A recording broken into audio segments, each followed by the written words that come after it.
Bismillahirrahmanirrahim. Assalamualaikum warahmatullahi wabarakatuh. Perkenalkan, nama saya Muhammad Ridaya Nugraha Saputra.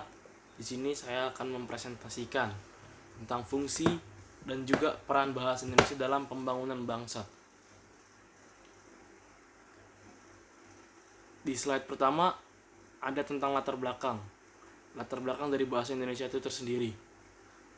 Latar belakang dari bahasa Indonesia dilatar belakangi oleh bahasa Melayu tinggi.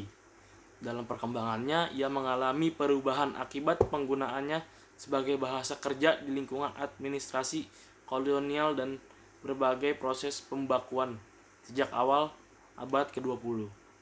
Nah, penamaan bahasa Indonesia diawali sejak dicanangkan Sumpah Pemuda pada 28 Oktober 1928.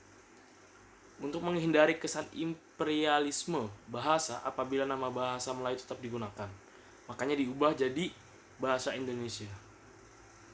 Nah, di sini kita akan menjelaskan dari rumusan masalah tentang bahasa Indonesia sebagai pemersatu bangsa dan juga bahasa Indonesia dalam pembangunan negara.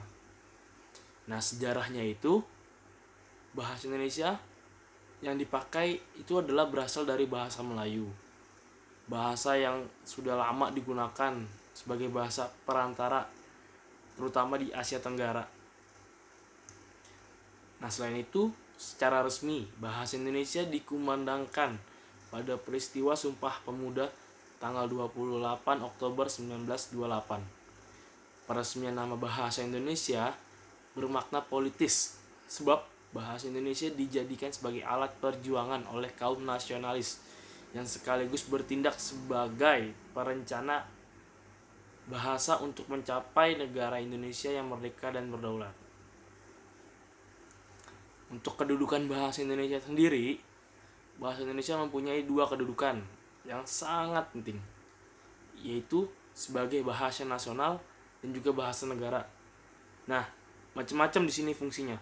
Fungsi dari bahasa nasional itu di antara lainnya untuk mempererat hubungan antar suku di Indonesia. Dan fungsi sebelumnya ini sudah ditegaskan di dalam butir ketiga Ikrar Sumpah Pemuda 1928 yang berbunyi, kami putra-putri Indonesia menjunjung bahasa persatuan bahasa Indonesia. Nah, kita juga bisa melihat dari kata menjunjung itu sendiri dalam KBBI yang atau kita bisa tahu adalah Kamus Besar Bahasa Indonesia, yaitu kata menjunjung dalam KBBI antara lain memiliki arti memuliakan, menghargai, dan menaati, atau kurang lebih menasihati, memberikan perintah, dan sebagainya. Ikrar ketiga dalam Sumpah Pemuda tersebut menegaskan bahwa pemuda bertekad untuk memuliakan bahasa persatuan, yaitu bahasa Indonesia.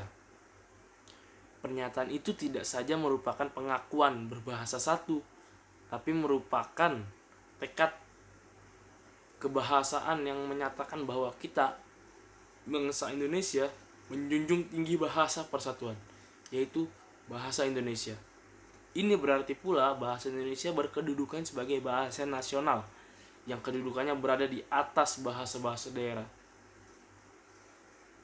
Nah, untuk pembahasannya dari latar belakang sosial budaya terutama di Indonesia dan juga bahasa daerah, memiliki sangat banyak daerah dan bahasa budaya. Sangat banyak dan berbeda-beda.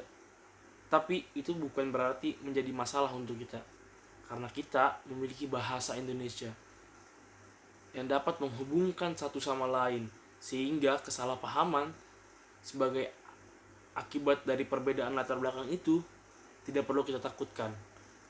Setiap orang dapat berpergian dari pelosok yang satu ke pelosok yang lain, atau dari setiap daerah seperti dari Aceh ke Papua, itu tidak perlu ketakutan akan kesulitan berbahasa daerah tersebut. Karena dengan ini kita mempunyai bahasa Indonesia yang sangat-sangat penting untuk menyatukan dan meminimalisir kesalahpahaman karena perbedaan. Selain itu, dalam kedudukan sebagai bahasa nasional, fungsi bahasa Indonesia adalah sebagai lambang kebangsaan, identitas nasional, alat hubung antar warga, antar daerah, antar budaya, serta alat pemersatu suku, budaya, dan bahasa di Nusantara. Nah, kita bisa lihat sendiri peran bahasa Indonesia ada 4. Lambang kebanggaan kebangsaan, lambang identitas nasional, alat penghubung antar warga, antar daerah, antar budaya, alat pengembangan kebudayaan, ilmu pengetahuan dan teknologi. Kenapa di sini juga ada sebagai kebudayaan? Karena di setiap daerah memiliki kebudayaan yang sangat unik, di mana setiap daerah itu mempunyai, ya contohnya kita bisa melihat bahasa daerah. Bagaimana kita mengartikan itu kalau kita tidak mengerti bahasa Indonesia secara detail. Karena dengan kita bisa berbahasa daerah, kita bisa mengajari orang lain berbahasa daerah kita tersebut dengan mengartikannya ke dalam bahasa Indonesia. Disitulah fungsi bahasa Indonesia dalam kedudukan ini, dalam pembangunan negara, pembangunan bangsa. Dengan bahasa Indonesia kita dapat mengerti, kita dapat mengetahui apa sih yang dimaksud dari suku tersebut sedang membicarakan apa, atau kebudayaan apa sih yang dimaksud, seperti itu. Selain itu, peran bahasa Indonesia dalam kehidupan sehari-hari ada 4. Yang pertama, sebagai alat ekspresi diri pada awalnya. Di sini kita bisa lihat penjelasannya juga, seorang anak menggunakan bahasa untuk mengekspresikan kehendak atau perasaannya pada sasaran yang tepat, terutama pada kedua orang tua. Dalam perkembangannya, seorang anak tidak lagi menggunakan bahasa hanya untuk mengekspresikan kehendaknya, tapi juga berkomunikasi dengan lingkungan sekitar. Nah, yang kedua, sebagai alat komunikasi, kita bisa lihat juga bisa selain mengekspresikan diri, terus juga kita bisa bisa menyampaikan apa yang kita maksud atau yang kita tuju. Yang ketiga, sebagai alat integrasi dan adaptasi sosial bahasa. Yang keempat, sebagai alat kontrol sosial. Sebagai alat kontrol sosial, bahasa sangat efektif. Dan yang terakhir ada kesimpulan dan saran.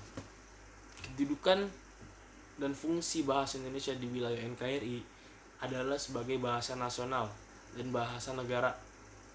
Nah, kalau menurut saya saran yang tepat, sebagai kaum intelektual kita harus menjaga bahasa Indonesia agar menjadi bahasa yang dapat mempersatukan berbagai kelompok masyarakat. Hal ini dapat dilakukan dengan mengadakan pembinaan pengembangan bahasa Indonesia agar tercapai pemakaian yang cermat, tepat, dan efisien.